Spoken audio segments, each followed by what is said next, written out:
I was trying to explain two things. The first one is that the idea of the black swan is misunderstood. Trying to understand random events, you're never going to be able to predict them. But you know, if there's a random event, who is harmed and who benefits, or who's unharmed.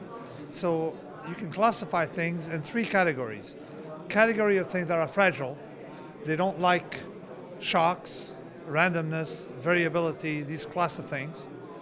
Class of, entities that are sort of robust. They don't really care if such an event happens.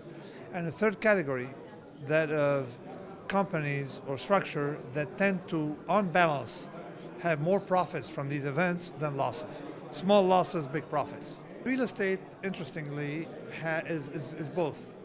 You could be fragile if you're just making if you lend with non-recourse loan, you have a small upside, just making these, getting these small little gains, and big downside. And if you're an investor, you tend to have the opposite payoff, depending on the structure. If you're going to invest in businesses, take a business that has had a lot of small shocks because they're not hiding vulnerability. And the problem is a lot of businesses or a lot of countries and a lot of entities have vulnerabilities. You don't see them unless they're exposed to stuff. So you want to invest only in businesses that have had recovery from these kind of problems, or at least evidence that they weren't harmed by such a problem. Post-traumatic growth is another category. Some businesses, a good business is one that has post-traumatic growth, but also a lack of post-traumatic disorder, you see.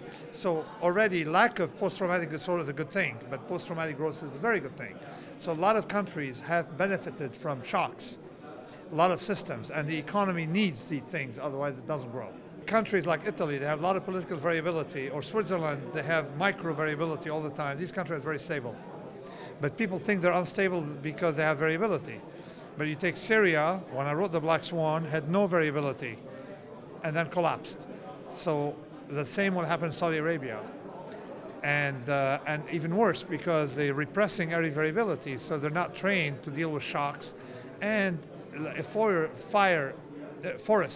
that goes for a long time without fire has a lot of flammable material accumulating.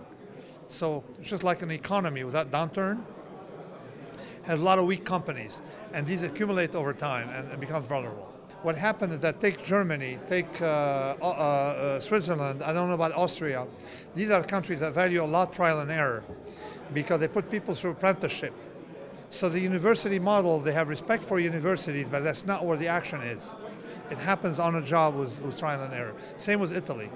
So what happened is that over time, a lot of these countries have been intellectualizing their society, not realizing that lack of trial and error is really harmful for the society. You need this class of risk-taking. You want to live in a society that loves the right kind of volatility, that loves the right kind of stressors. Just like we like the stressor of going in the cold and then have the sauna, but they're controlled stressors. So you need to have more of these for the system to be stronger, and people need to understand it.